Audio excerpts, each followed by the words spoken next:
ಮದ್ದೂರಿನಲ್ಲಿ ಗಣೇಶ ಮೆರವಣಿಗೆಗೆ ಚಾಲನೆ ಈಗಾಗಲೇ ದೊರೆತಿದೆ. ಗಣೇಶನಿಗೆ ಪೂಜೆ ಸಲ್ಲಿಸುವ ಮೂಲಕ ಚಾಲನೆಯನ್ನ ನೀಡಲಾಗಿದೆ. ಗಣೇಶನಿಗೆ ಪೂಜೆಯನ್ನ ನೆರವೇರಿಸಿದಂತಹ ವಿಜಯೇಂದ್ರ ಮತ್ತೆ ಆರ್ ಅಶೋಕ್ ಚಾಲನೆಗೂ ಮುನ್ನ ವಿಶ್ವನಾಥ ದೇವಸ್ಥಾನದಲ್ಲಿ ಪೂಜೆಯನ್ನ ನೆರವೇರಿಸಲಾಗಿದೆ. ದೇವಸ್ಥಾನದಲ್ಲಿ ವಿಜಯೇಂದ್ರ ಅಶೋಕ್ ಪೂಜೆಯನ್ನ ನೆರವೇರಿಸಿದ್ದಾರೆ. ಮದ್ದೂರಿನಲ್ಲಿ ಗಣೇಶ ಮೆರವಣಿಗೆಗೆ ಚಾಲನೆ ದೊರಕಿದೆ.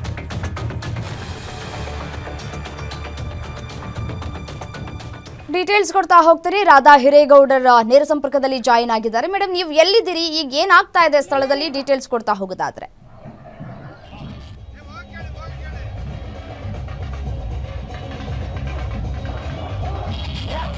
ರಮ್ಯಾ, ನನಗೇನು ಕೇಳಿಸ್ತಾ ಇಲ್ಲ ನೋಡಿ. ರ್ಯಾಪಿಡ್ ಆಕ್ಷನ್ ಫೋರ್ಸ್ ಇದು ಯಾವ ರೀತಿ ಈ ಒಂದು ಮೆರವಣಿಗೆ ಏನಿದೆ ಅದಕ್ಕೆ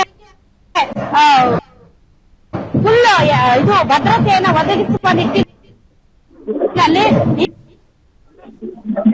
ಈಗಾಗಲೂ ಮೆರವಣಿಗೆಯ ಜಾಥಾ ಬರ್ತಾ ಇದೆ. ನನ್ನ ಧ್ವನಿ ಕೇಳಿಸ್ತಾ ಇರ್ಬೋದು. ಯಾಕೆ ಅಂದ್ರೆ ಇಲ್ಲಿ ಮೆರವಣಿಗೆ ನಡೀತಾ ಇರುವಂತದ್ದು.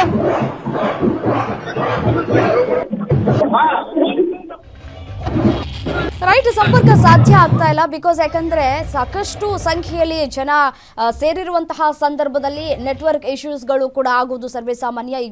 ಈಗ ಸದ್ಯಕ್ಕೆ ಸಂಪರ್ಕ ಸಾಧ್ಯವಾಗ್ತಾ ಇಲ್ಲ. ಯಾಕಂತಂದ್ರೆ ಅಲ್ಲಿ ಯಾವ ರೀತಿಯಾಗಿ ಈ ಸಿದ್ಧತೆಗಳಾಗಿದೆ ಅನ್ನೋದರ ಕುರಿತು ಮಾಹಿತಿಯನ್ನ ನೀಡಲಾಗ್ತಾ ಇತ್ತು. ಗಣೇಶನಿಗೆ ಪೂಜೆಯನ್ನ ಸಲ್ಲಿಸಿ ಈಗಾಗಲೇ ಮೆರವಣಿಗೆಯನ್ನ ಕೂಡ ಆರಂಭ ಮಾಡಲಾಗಿರುವಂತಹ ದೃಶ್ಯಗಳನ್ನ ಕೂಡ ಗಮನಿಸ್ತಾ ಇದ್ದೀರಿ. ಗಣೇಶನಿಗೆ ಪೂಜೆಯನ್ನ ನೆರವೇರಿಸಿದ್ದಾರೆ ವಿಜಯೇಂದ್ರ ಮತ್ತೆ ಆರ್ ಅಶೋಕ್ ಅನ್ನೋದರ ಕುರಿತು ಮಾಹಿತಿ ಸದ್ಯಕ್ಕೆ ಲಭ್ಯವಾಗ್ತಾ ಇದೆ. ನೂರಾರು ಸಂಖ್ಯೆಯಲ್ಲಿ ಹಿಂದೂ ಕಾರ್ಯಕರ್ತರು ಆಗಮಿಸ್ತಾ ಇದ್ದಾರೆ. ಈ ಗಣೇಶನ ಮೆರವಣಿಗೆ ನಡೆಯುವಂತಹ ಸಂದರ್ಭದಲ್ಲಿ ಕುಣಿದು ಕುಪ್ಪಳಿಸ್ತಾ ಇದ್ದಾರೆ. ಘೋಷವಾಕ್ಯಗಳನ್ನ ಕೂಡ ಕೂಗ್ತಾ ಇದ್ದಾರೆ. ದೃಶ್ಯದಲ್ಲೂ ಕೂಡ ಗಮನಿಸಬಹುದು. ಜೈ ಶ್ರೀರಾಮ್ ಅಂತ ಹೇಳಿ ಘೋಷಣೆಯನ್ನ ಕೂಡ ಕೂಗ್ತಾ ಇದ್ದಾರೆ. ದೃಶ್ಯದಲ್ಲಿ ಗಮನಿಸ್ತಾ ಇದ್ದೀರಿ ಯಾವ ರೀತಿಯಾಗಿ ಮೆರವಣಿಗೆ ಸಾಗ್ತಾ ಇದೆ ಅಂತ ಹೇಳಿ.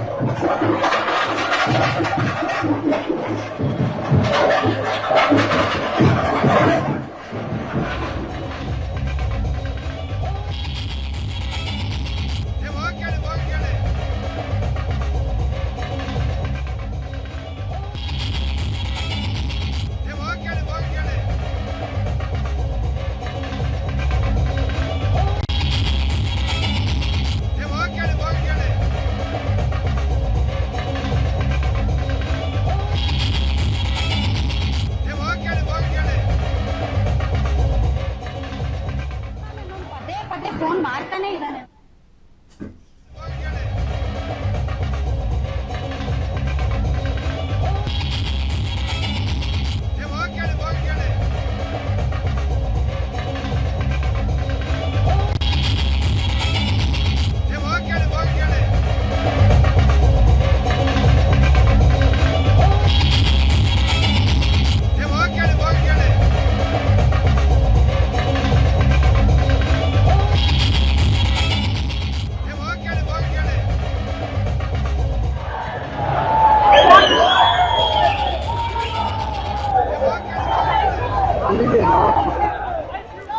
ದೃಶ್ಯಾವಳಿಗಳಲ್ಲಿ ಗಮನಿಸ್ತಾ ಇದ್ದೀರಿ. ಬಿಜೆಪಿ ನಾಯಕರು ಕೂಡ ಈ ಮೆರವಣಿಗೆಯ ಸಂದರ್ಭದಲ್ಲಿ ಭಾಗಿಯಾಗಿದ್ದಾರೆ. ಮೆರವಣಿಗೆ ಯಾವ ರೀತಿಯಾಗಿ ಸಾಗ್ತಾ ಇದೆ ಅನ್ನೋದರ ಕುರಿತು ಮಾಹಿತಿಯನ್ನು ನೀಡ್ತಾ ಇದ್ದೀವಿ.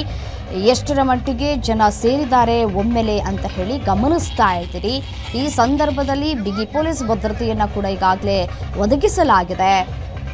ದೃಶ್ಯದಲ್ಲಿ ಗಮನಿಸ್ತಾ ಇದ್ದೀರಿ. ಬಿಜೆಪಿ ನಾಯಕರು ಕೂಡ ಕಾಣ ಸಿಗ್ತಾ ಇದ್ದಾರೆ. ಈ ಸಂದರ್ಭದಲ್ಲಿ ಜನರು ಕೂಡ ಒಟ್ಟಿಗೆ ಸಾಕ್ತಾ ಇದ್ದಾರೆ. ಸ್ವಲ್ಪ ನೂಕು ನುಗ್ಗಲುಗಳು ಕೂಡ ಆಗ್ತಾ ಇದೆ. ಯದುವೀರ್ ಅವರು ಸಾಕ್ತಾ ಇರುವಂತಹ ದೃಶ್ಯಾವಳಿಗಳನ್ನು ಗಮನಿಸ್ತಾ ಇದ್ದೀರಿ. ಪ್ರತಿಯೊಬ್ಬರೂ ಕೂಡ ಅವರ ಹಿಂಬಾಲಿಸ್ತಾ ಇದ್ದಾರೆ. ಮತ್ತು ಒಬ್ಬೊಬ್ಬರೇ ಜಾಯಿನ್ ಆಗ್ತಾ ಇದ್ದಾರೆ. ಈ ಸಂದರ್ಭದಲ್ಲಿ ಮೆರವಣಿಗೆ ಆಗುವಂತಹ ಸಂದರ್ಭದಲ್ಲಿ ಜಯ ಘೋಷಗಳನ್ನು ಕೂಡ ಕೂಗ್ತಾ ಇದ್ದಾರೆ.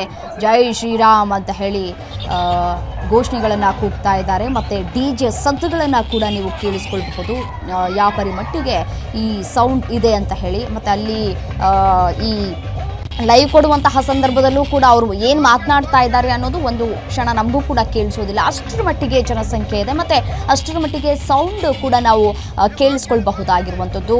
ದೇವರ ಹಾಡುಗಳನ್ನು ಹಾಕೊಂಡು DJ ಸೌಂಡ್ಗಳನ್ನು ಹಾಕೊಂಡು ಮೆರವಣಿಗೆಯನ್ನು ಮಾಡಲಾಗ್ತಾ ಇರುವಂತಹ ದೃಶ್ಯಾವಳಿಗಳು. BJPಯವರು ಕೂಡ ಈಗಾಗಲೇ ಮೆರವಣಿಗೆಯಲ್ಲಿ ಭಾಗಿಯಾಗಿದ್ದಾರೆ, ಚಾಲನೆ ಕೂಡ ಸಿಕ್ಕಿದೆ. ಯಾವ ರೀತಿಯಾಗಿ ಜನಸಾಗರ ಹರಿದು ಬರ್ತಾ ಇದೆ, ಹಿಂದೂಗಳೆಲ್ಲ ನಾವೆಲ್ಲ ಒಟ್ಟಾದ್ರೆ ನಿಮ್ಮ ಪರಿಸ್ಥಿತಿ ಏನು ಅಂತ ಹೇಳಿ ಮುಸ್ಲಿಂ ಬಾಂಧವರಿಗೆ ಸಂದೇಶವನ್ನ ರವಾನೆ ಮಾಡುವಂತಹ ಕೆಲಸಗಳಾಗ್ತಾ ಇದೆ. ಅವರು ಮೊನ್ನೆ ಕಲ್ಲು ತೂರಾಟವನ್ನ ಮಾಡಿರಲಿಲ್ಲ ಅಂತ ಅಂದಿದ್ದಿದ್ರೆ ಇವತ್ತು ಮದ್ದೂರು ಸೈಲೆಂಟ್ ಆಗಿರ್ತಾ ಇತ್ತು, ತಂಪಾಡಿ ತಾವು ಗಣೇಶನ ವಿಸರ್ಜನೆಯನ್ನ ಮಾಡ್ಕೊಳ್ತಾ ಇದ್ರು. ಆ ಭಾಗದ ಈ ಗಣೇಶವನ್ನ ಕೂರಿಸಿರ್ತಾರಲ್ಲ ಗಲ್ಲಿಯಲ್ಲಿ, ಅವ್ರ ಪಾಡಿಗೆ ಅವರು ಗಣೇಶನ ವಿಸರ್ಜನೆಯನ್ನ ಮಾಡ್ಕೊಳ್ತಾ ಇದ್ರು. ಬಟ್ ಆದರೆ ಕಲ್ಲು ತೂರಾಟ ಮಾಡಿದ್ದು ಈಗಾಗಲೇ 22 ಜನರ ಬಂಧನ ಆಗಿದೆ. ಈಗಾಗಲೇ ತನಿಖೆ ಅದ್ರ ಪಾಡಿಗೆ ಅದು ಸಾಕ್ತಾ ಇದೆ. ಬಟ್ ಇವತ್ತು ಒಮ್ಮೆಲೆ 22ಕ್ಕಿಂತ ಅತಿ ಹೆಚ್ಚು ಗಣೇಶನ ವಿಸರ್ಜನೆ ಆಗ್ತಾ ಇದೆ. BJP ನಿಯೋಗ ಕೂಡ ಮದ್ದೂರಿನಲ್ಲೇ ಬೀಡು ಬಿಟ್ಟಿದೆ. ಮೆರವಣಿಗೆ ಸಾಗುವಂತಹ ಸಂದರ್ಭದಲ್ಲಿ BJPಯ ನಾಯಕರು ಕೂಡ ಸಾಕ್ತಾ ಇದ್ದಾರೆ. ದೃಶ್ಯವನ್ನ ಕೂಡ ಗಮನಿಸಬಹುದು. ಮತ್ತೆ ಎಷ್ಟರ ಮಟ್ಟಿಗೆ ಜನ ಸೇರಿದ್ದಾರೆ, ಜನನ್ನ ಕಂಟ್ರೋಲ್ ಮಾಡೋದೇ ಕಷ್ಟ ಆಗುತ್ತೆ ಪೊಲೀಸ್ ಅಧಿಕಾರಿಗಳಿಗೆ. ಈ ಸಂದರ್ಭದಲ್ಲಿ ಯಾವುದೇ ತೊಂದರೆಗಳಾಗಬಾರದು, ಮತ್ತೆ ಬೆರಳು ಮಾಡಿ ತೋರಬಾರದು ಪೊಲೀಸ್ ಇಲಾಖೆಯನ್ನ. ಭದ್ರತಾ ವೈಫಲ್ಯ ಆಗಿದೆ, ಸರಿಯಾಗಿ ಪೊಲೀಸರನ್ನ ನಿಯೋಜನೆ ಮಾಡ್ಕೊಂಡಿರಲಿಲ್ಲ, ಅಲ್ಲಲ್ಲಿ ಸಮಸ್ಯೆಗಳಾಯಿತು ಅನ್ನುವಂತಹ ಯಾವುದೇ ಪ್ರಶ್ನೆಯನ್ನು ಕೂಡ ಮಾಡಬಾರ್ದು, ಯಾರೂ ಮಾಡಬಾರ್ದು ಅನ್ನುವಂತಹ ನಿಟ್ಟಿನಲ್ಲಿ ಎಲ್ಲ ರೀತಿಯಾದಂತಹ ತಯಾರಿಗಳು ಕೂಡ ಆಗಿದೆ. ಮತ್ತು ಈ ಸಂದರ್ಭದಲ್ಲಿ ರಸ್ತೆಯನ್ನು ಕೂಡ ಬಂದ್ ಮಾಡಲಾಗಿದೆ. ಮೆರವಣಿಗೆ ಸಾಗುವಂತಹ ಸಂದರ್ಭದಲ್ಲಿ ಯಾವುದೇ ಬೇರೆ ರೀತಿಯಾದಂತಹ ವೆಹಿಕಲ್ಸ್ಗಳು ಕೂಡ ಓಡಾಡೋದಕ್ಕೆ ಸಾಧ್ಯವಾಗ್ತಾ ಇಲ್ಲ. ಅಷ್ಟರ ಮಟ್ಟಿಗೆ ಜನಸಾಗರ ಹರಿದು ಬಂದಿದೆ. ಮತ್ತು ಹಳ್ಳಿ ಅಂತ ಅಂದಮೇಲೆ ಎಲ್ಲ ರಸ್ತೆಗಳೇನು ದೊಡ್ಡದಾಗಿರೋದಿಲ್ಲ, ಸ್ವಲ್ಪ ಚಿಕ್ಕದಾಗೆ ಇರುತ್ತೆ.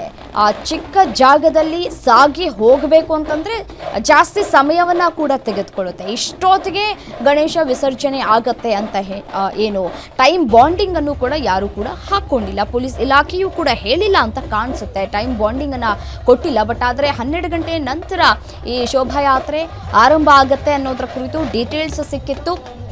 ಬಟ್ ಆದರೆ ಎಷ್ಟು ಗಂಟೆಗೆ ವಿಸರ್ಜನೆ ಮುಗಿಯುತ್ತೆ, ಇಷ್ಟು ಗಂಟೆ ಒಳಗಡೆ ಮುಗಿಸ್ಬೇಕು ಅಂತ ಹೇಳಿ ಏನು ಟೈಮ್ ಬಾಂಡಿಂಗ್ ಇಲ್ಲ. ಎಷ್ಟು ಗಂಟೆ ಆಗಬಹುದು ಅಂತ ಹೇಳಿ ಕಾದು ನೋಡಬೇಕಾಗತ್ತೆ, ಎಷ್ಟೊತ್ತು ಆಗುತ್ತೆ ಅಂತ ಹೇಳಿ. ಬಟ್ ಆದರೆ ಎಲ್ಲ ರೀತಿಯಾದಂತಹ ಸಿದ್ಧತೆಗಳಾಗಿದೆ. ಕೇಸರಿ ಬಾವುಟಗಳು ಕೂಡ ರಾರಾಜಿಸ್ತಾ ಇದ್ದಾವೆ. ದೃಶ್ಯವನ್ನು ಕೂಡ ಗಮನಿಸ್ತಾ ಇದ್ದೀರಿ. ಎತ್ತ ಕಣ್ಣು ಹಾಯಿಸಿದ್ರು ನಿಮಗೆ ಜನ ಕಾಣ ಸಿಗ್ತಾ ಇದ್ದಾರೆ ದೃಶ್ಯದಲ್ಲಿ ಗಮನಿಸ್ತಾ ಇದ್ರೆ.